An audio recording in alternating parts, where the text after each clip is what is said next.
Good morning, everybody. Welcome back to the Schwab YouTube coaching channel. It's our Thursday edition of Trader Talk in today's market.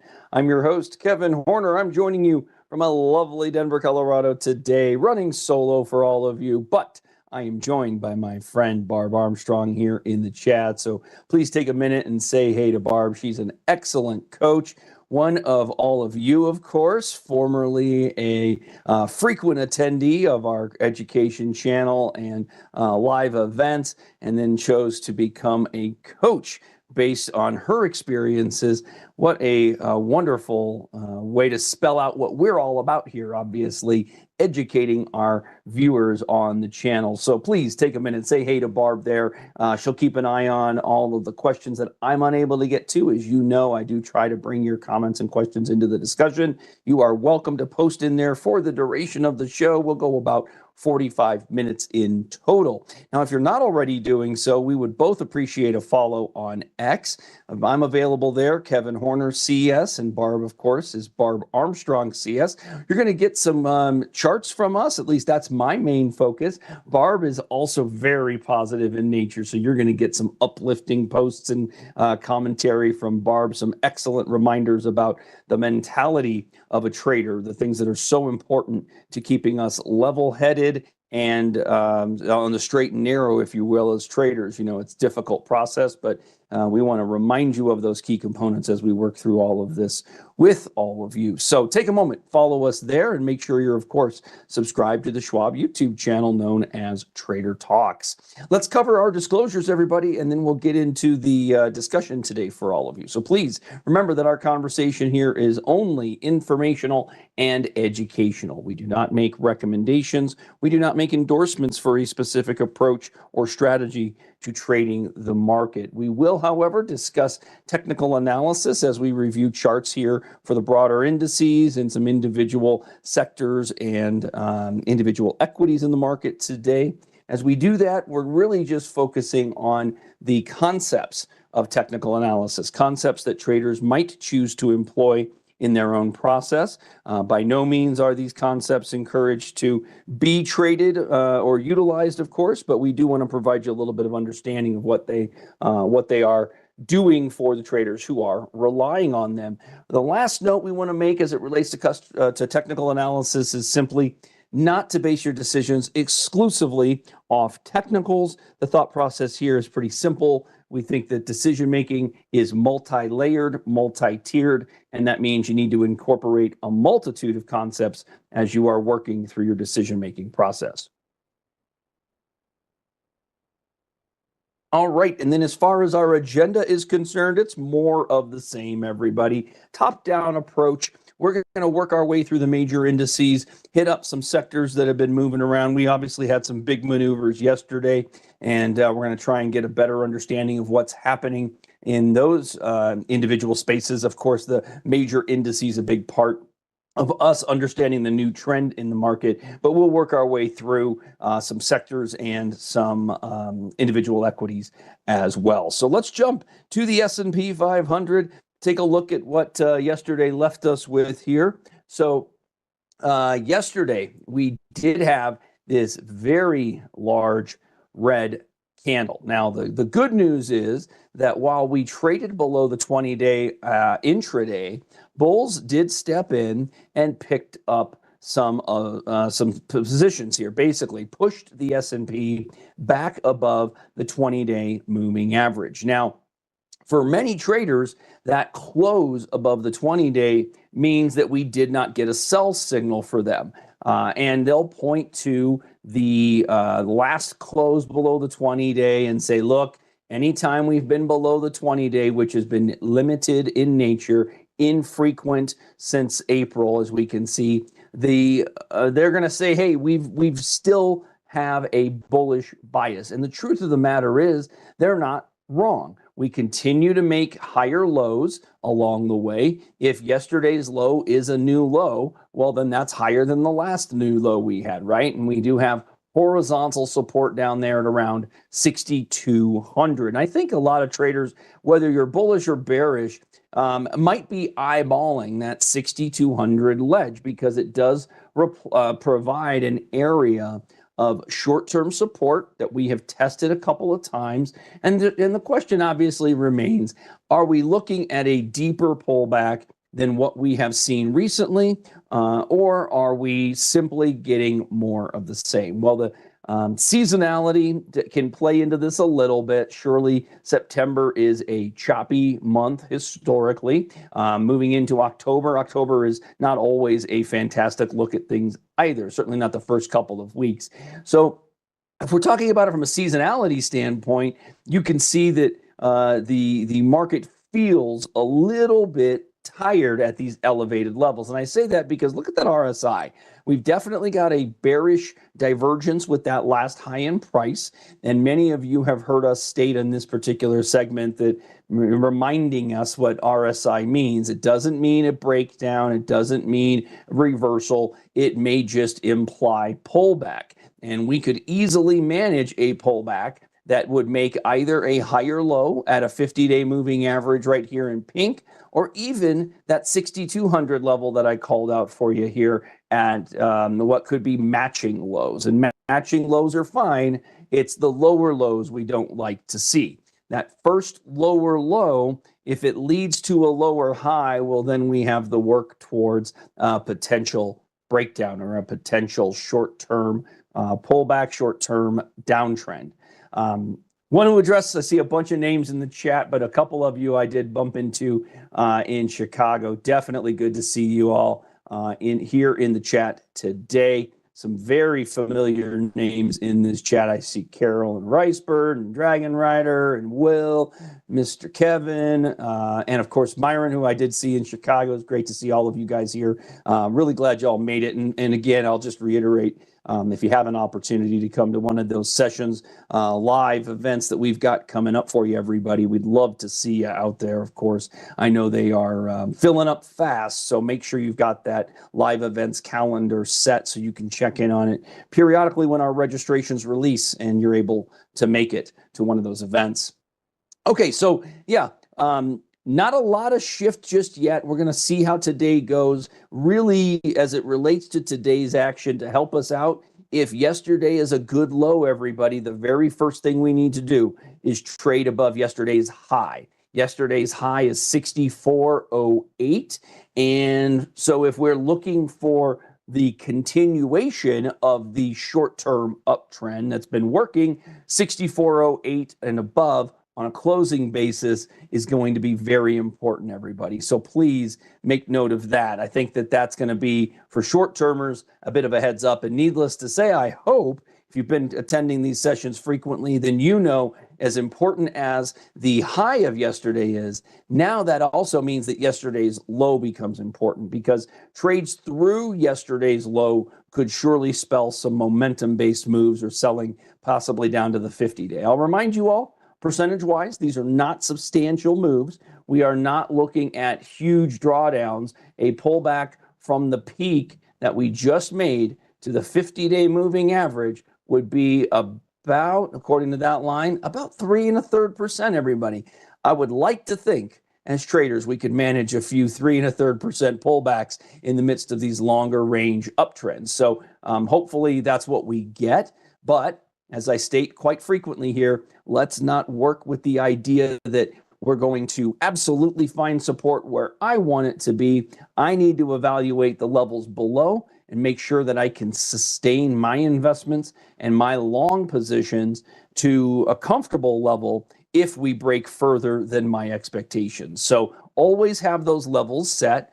Level 1 might be the 50-day for some of you. Level 2 might be that horizontal at 6,200. And then level 3 might be 6,100, which happens to be the 23% retracement of this entire rally. So just as a reminder, here's how that looks. And you can see that 23% retracement between 6,090 and say 6,100, that nice round figure. So that should give us something to keep an eye on here in the SPX for today and for the coming days.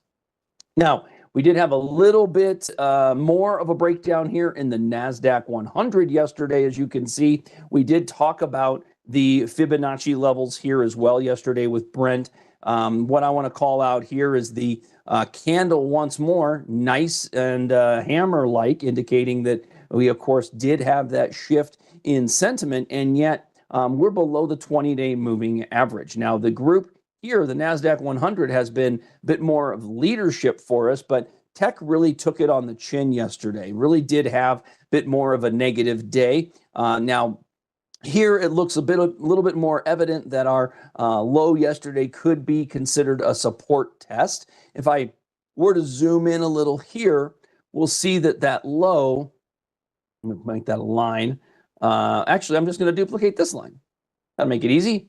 Take this second line and just throw it to the lows that we just tested, basically. So there you go. You know, these this little back move that we got, right? We had this really terrible close on that Friday before moving back up into the 20-day. So we could suggest that the bounce that occurred at that level around 22,940 kind of confirms it as support, but it's so close to the 50-day moving average, some traders might use that.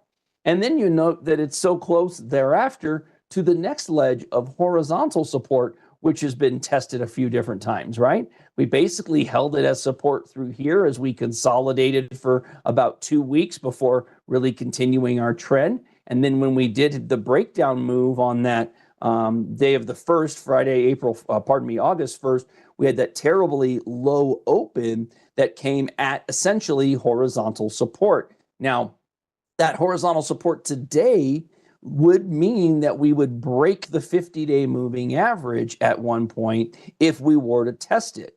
But that would still, in the intermediate time, be a matching low that would be all right, and a low that perhaps the NASDAQ 100 could recover from and continue its upward trajectory. So not a whole lot of difference in the way that we're monitoring the NASDAQ 100 relative to the S&P 500. But I do think that we should take note that the breakdown in the NASDAQ has been a little bit more than what we got in the S&P, at least as it relates to the trend lines, right, the moving averages. But that's largely because the allocation of dollars and assets in the NASDAQ 100 is so heavily tied to tech, whereas the S&P's breakdown has tech components, but also maintains much larger components in the areas that the NASDAQ does not, like components in energy and financials and utilities and real estate, et cetera. Okay, so that's why you're getting a little bit more of that holdup than in the SPX than you are in the NDX. And as a reminder, Brent and I talked just yesterday about the equal weighted version of things in the S&P 500 and how that looks a little bit healthier as it turns out. I'll just highlight that once more. See here, we've got the trend maintaining in the equal weight, right? We did make matching highs. I can extend that to the left, and they happen to catch the prior highs.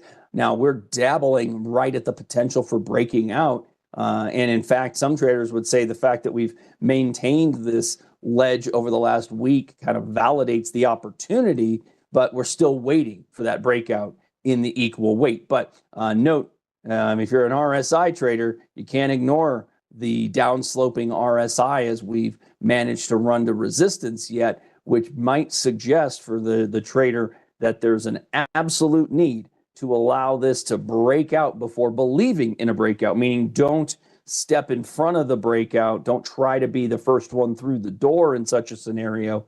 You want to allow the price action to dictate it, because a declining RSI like this might imply for some, or I should say some traders might infer from this declining RSI that a breakout is not imminent.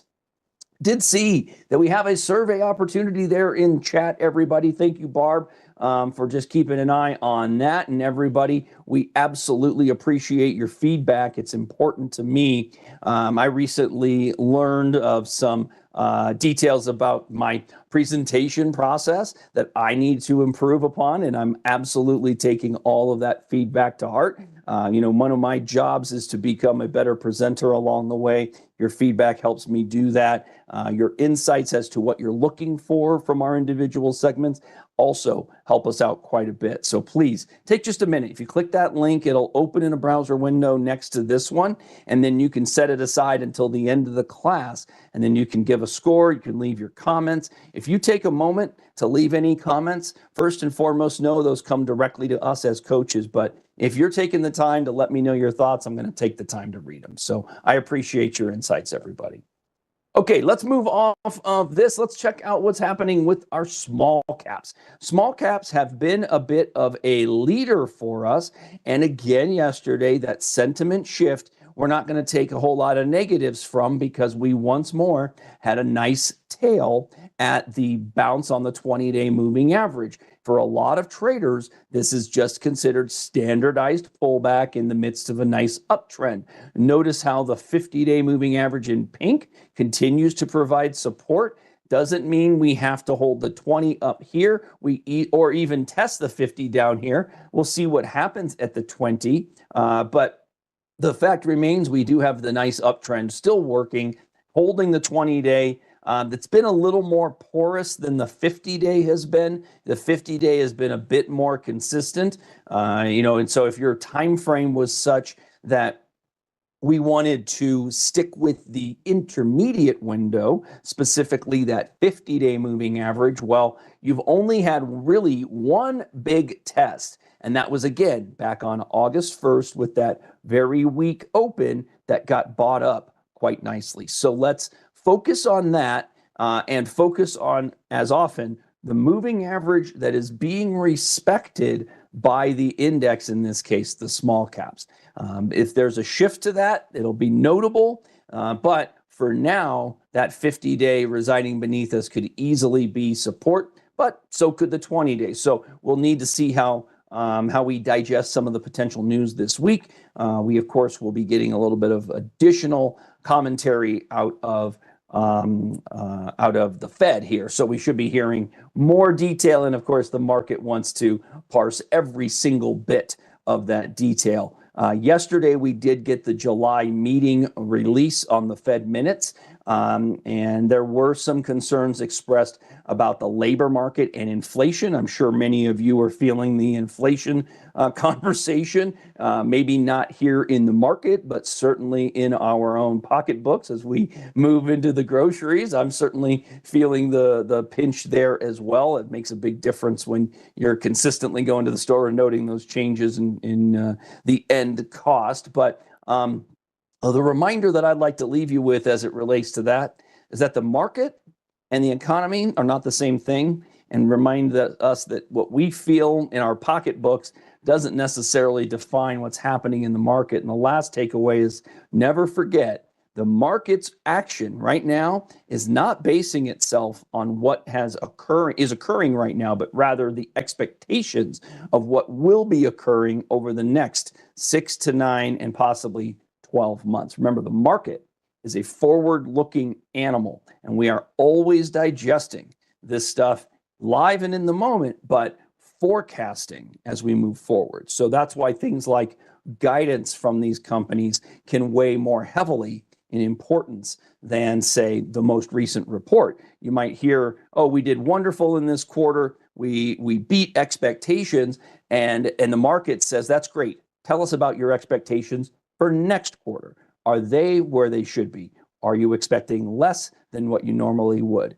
Those comments can have a far greater weight on what's happening in the existing price action. So please bear all that in mind. You guys are very, very kind. Thank you so much for sharing these details. I love hearing from all of you, whether it's here in the chat or on those surveys. That's very helpful. I'll continue to do what I'm doing, but I'm still working to get better for all of you. So I do appreciate the thoughts, everybody. Let's move in and check out what's happening with the semis. Semiconductors had that same hammer candle. That is a higher low, bounced back nicely. We're going to have to talk about all the same stuff. So I'm just not going to reiterate it, everybody, because what I've said about the S&P, what we said about the NDX, the NASDAQ 100, can be said about the semiconductors. Now, as a smaller group, a smaller industry within technology broadly, this has still been leadership, right? So absolutely, we would like to see this group get back in gear. Now, we are sitting on the 50-day moving average right now. We, of course, have earnings coming from NVIDIA next week. So there's a possibility of a catalyst type move coming over the next 6 sessions or so. So 6 to 7 sessions, be aware of that. When I looked at it this morning, the expectation somewhere in the neighborhood of like an 8% move post earnings on NVIDIA. But as it relates to the semis, I'll just try and remind us of what we have seen in the way of a movement. An unbelievable trough to peak maneuver. All right. That is about 76%. And so a pullback of any kind could be very limited, right? And this pullback to what has been support was all of about 8%. So totally within reason, nothing of real concern there. And then as we, if we evaluate this level of horizontal support around 54.30, let's just see if we can strengthen that with a Fibonacci level. So first of all, let me remove this line, and then let's draw that Fibonacci in from the lows to the peak. And then that's a little more intriguing, isn't it? Yes, this low here that we have now seemingly tested a few times, but also look at the gap low. You know, it's not unimportant that we basically run this group to short-term resistance there, and that was a gap level. And now that gap level coincides with a 23% retracement of the entire upward maneuver. Now, I have to remind us that when we're thinking about the Fibonacci's, yes, a hold up at 23% would be wonderful, everybody, but there's no guarantee that that's going to happen. So what is it we're looking for next? We would like to see it hold up there, but there's every opportunity that it could choose, and we could see buyers supporting this instead at the confluence of the 38% level and the 200-day moving average. So that all stands out for some traders. And then for other traders, it might be this 50% level. Notice how the 50% level also coincides with this, this brief pullback from which we've really expanded to the upside yet again, around 46.45. So that's another level.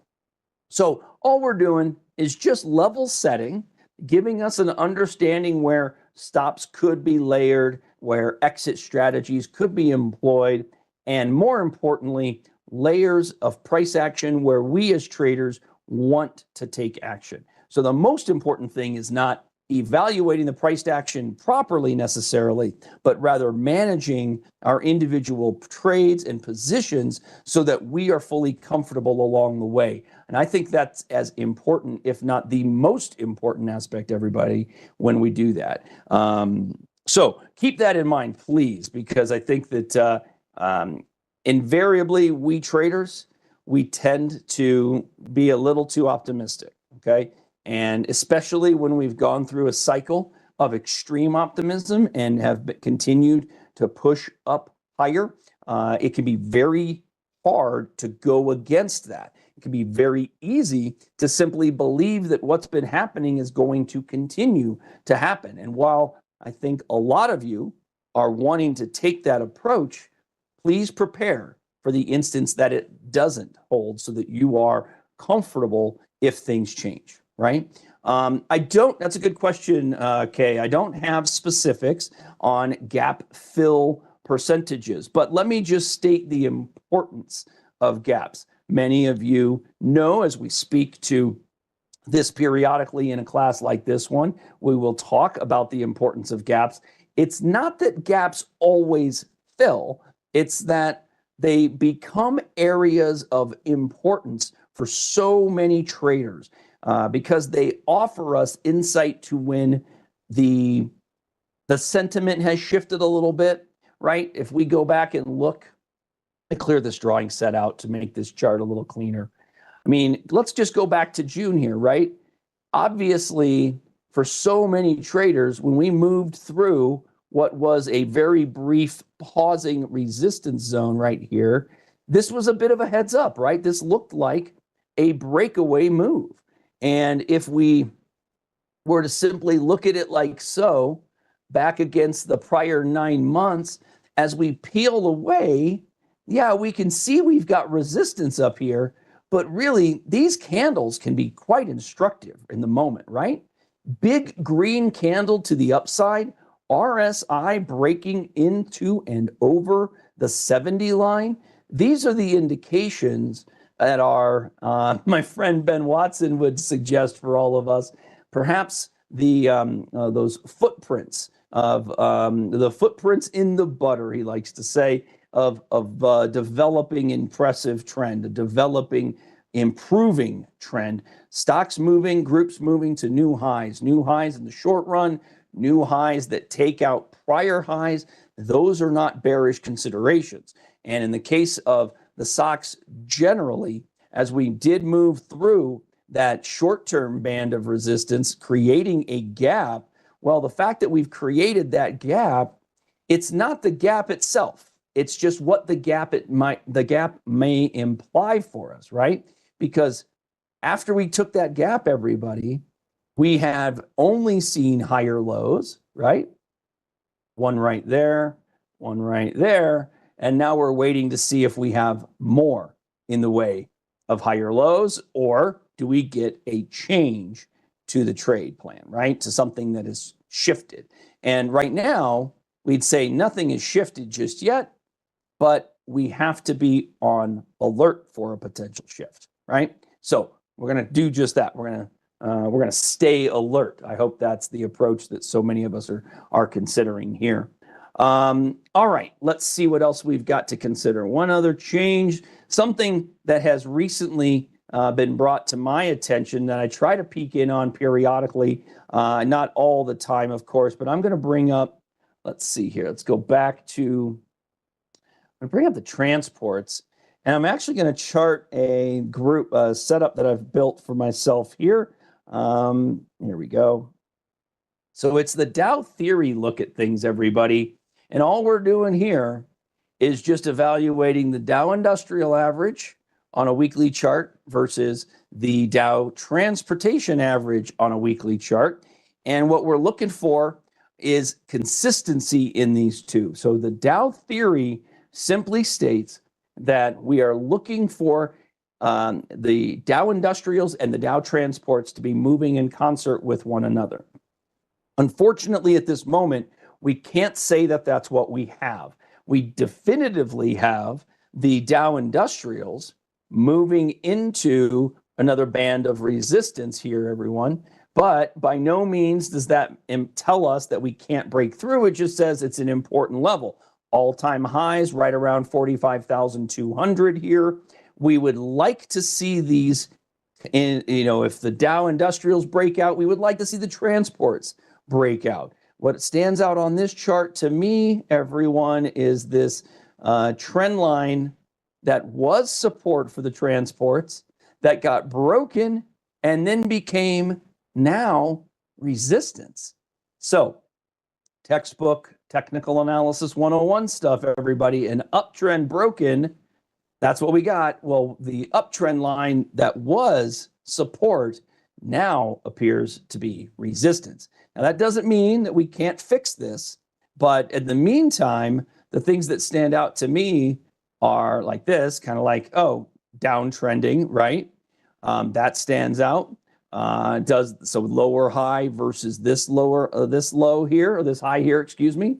So this looks like a prevailing shift, something we've got to make note of here. Obviously, the potential exists for us to maintain what we've just created as a new possible floor, but moves back lower are going to be a little bit more indicative here that transports are feeling a little heavy to the trend. Now, some of you would point out that it's not terrible because the market has changed. I'll remind you, this is a 125, 140 year process that Charles Henry Dow was developing 100 plus years ago. And the market is not the same market, okay? So industrials and transports, we are not a country of production. We are a country of consumption. And the area that some traders suggest to pay attention to is maybe the industrials or rather the S&P 500 and the semiconductors. That can be considered a new age Dow theory for some traders. But if you're defaulting into standard Dow theory viewpoint, we don't have a confirmation of the long range uptrend right now. In fact, what we're seeing out of transports is giving us a little bit of a heads up. Okay, so I just wanted to make sure that we peeked in on this. Could we get a breakout in the industrials and everything be carrying further? Sure, but if you're wondering about the long range potential, I think that this is something that a lot of traders and longer term investors alike will be surely keeping an eye on. So I wanted to bring that up, everybody. All right, so what do you say we kick this back to what's happening with our sector action? Let's hit up the VIX, spiking again. Now, this becomes a little notable for us as traders, everyone, because we are noting here, gang, look, we rallied yesterday up to 1719 on the VIX before pulling back. So 17 feels like, for a lot of traders, an area where the market's going to start to get a little bit more volatile, right? Just bringing in a little more volatility. Now, paying attention to the move we've had in the S&P, this makes a little bit of sense. We are going to be hearing from Fed Chair Powell tomorrow, Friday, at the Economics Symposium in Jackson Hole. This, of course, is a known event. Known events are commonly the ones around which traders, large pocket traders, I should say, are hedge funds and fund managers and so forth, are deep pocket investors.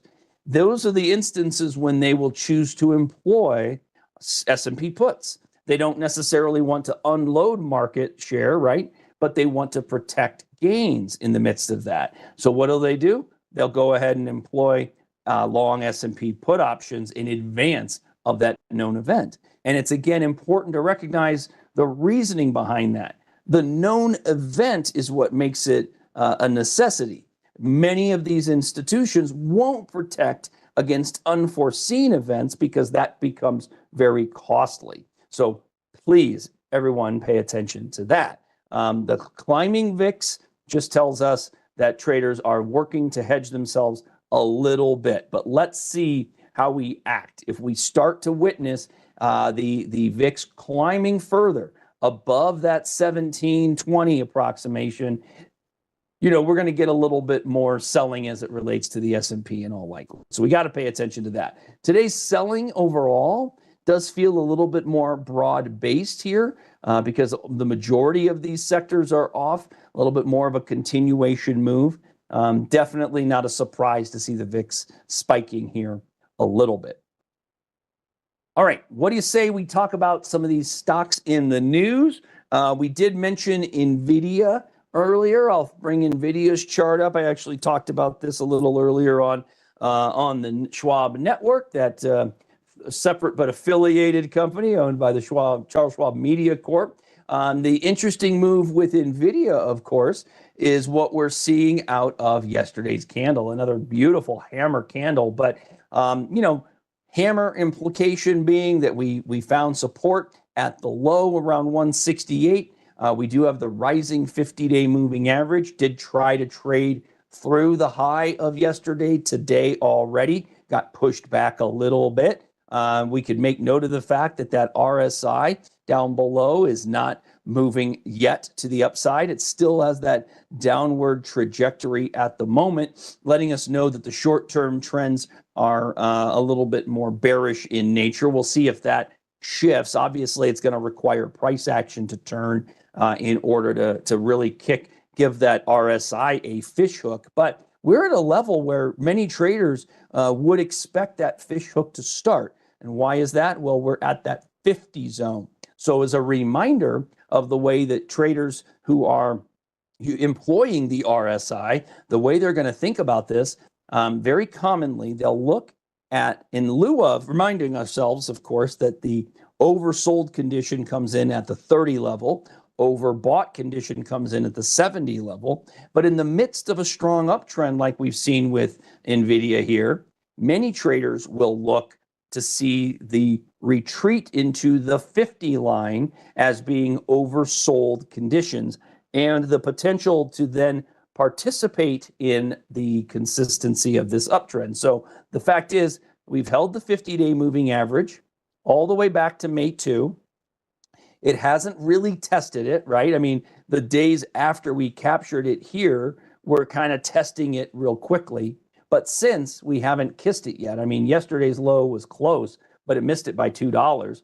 So, a lot of traders would say we haven't really had the test yet, everyone, but that doesn't mean that they're ignoring what we got yesterday. So I think what we do have still remains that 50-day below us for longer range support, and you're just looking to get a little bit of a fish hook out of the RSI, and ideally today, for those traders wanting to get the continuation indication, is a close over yesterday's high at 176. So close over 176 today on NVIDIA would be what they're looking for. Beyond that, I noted earlier when we were looking at the, when I made note of NVIDIA and the earnings next week, here's the market maker anticipated move. We got IV up a bit, 66% IV, the plus or minus $14 from here, about an 8% implied move for next week. Now that could easily change between now and then, of course. Obviously, price action will have some impact on how that looks. Next week, we'll see if that picks up any additional volatility.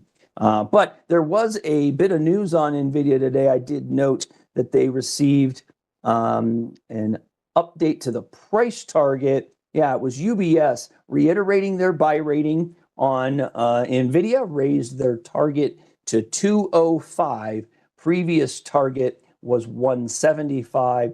Their comment is that, quote, "We see overall demand signals as strong as ever and high confidence on new load requests for data center in just Texas, though some of this may be, doubling up on their ordering to get in line." So they expect NVIDIA's commentary to reflect a very strong backdrop on this. So keep an eye on that next week, all traders.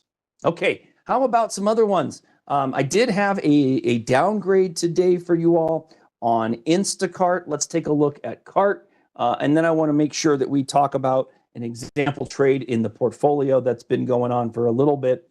The Instacart chart on this 1-year basis, a little difficult to make true decisions on. We can see we've got a little bit of resistance here at the prior highs around 53 or so. And now we're in this vicinity of the 200-day moving average and potentially some horizontal support. You could see under 43. Many traders would suggest that that's not going to look nearly as optimistic. And by the same token, a lot of traders would say it's already broken the most important trend, which would have been this uptrend working off the lows. So, very important to maybe consider what's going on in this window below what was previously the supporting uptrend line. So let's just, make that one red, since it could now be resistance. Lift this, remove this. Go. All right, so we'll make that one red. And then this one beneath us, we can make green. And, this helps me as a trader sometimes, everybody, but you tell me if this is helpful to you. The idea being that you color code these lines so that it aids you in making your decisions very quickly sometimes. I, as a trader, can find that to be helpful. So, as an example, trading through the green line to the downside should be considered bearish in nature, right? So be aware of that, everybody, because the move through 43 could bring some momentum-based selling. I'll remind you, I reference this as Instacart. The name of the company is Maple Bear, but of course they are specifically referencing the business as Instacart right here. Of course, just wanted to highlight that for you all. So there you are, traders. Instacart. Now let's take a look at the monitor tab and peek in on a position we took in RTX. It's been a couple of months already, traders. We did a purchase of this back on June 26, and just picked up 25 shares. Let's just take a look at this one, everybody, to see how it is performing and to see if we need to make any alterations. So the first thing I'm going to do is I'm going to add in my trades. This way we can see where we took that position and when. So back here in June, we stepped in on a 20-day moving average support test. Very nice entry for us, particularly because it's only gone higher since then. We did have an opportunity to be exiting the trade here with this breakdown, but luckily our stop order on that position did not get hit. In fact, as I recall, for some of you, you'll remember that we talked about this, that we built in a stop order beneath this ledge. We built it in below the 20-day moving average. We incorporated average true range when we did it, and it just happened to work in our favor. And I say it happened to because we missed it by 3 pennies, everybody. We were able to maintain this position because the low was 3 cents above the stop that we set. And it has continued to move in our favor. So what are we thinking as traders now, team? We are looking at a bit of a change. So first of all, let me make sure I don't have it. Do I have an existing? I do have that existing sell order in there. So that means I need to apply my existing order so that we see where we are. Okay, there's our stop. So now we have pushed to new highs, and we might be breaking this little consolidation, right?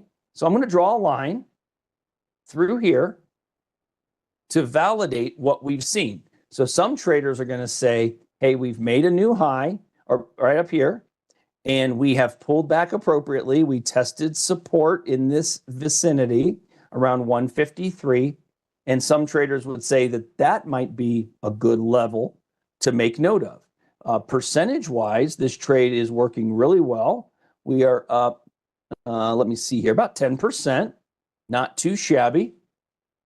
And we can raise this stop a couple of different ways. We can stick with our 50-day moving average if we choose, and then maybe we incorporate that average true range once more to help us apply that stop level. And if you'll note, I mean, chances are the stop remains in a good spot for us. But the question is whether we want to work to capture additional upside that we can, maybe basing our exit against the 153 lows or basing it against the 150.55. And the way that we might do that, traders, we might just take that ATR down below. It's $2.41. So if we take that 241 from our 153, it would have us putting in the stop at 150.59. Now, what stands out about that is that the 50-day is 150.55.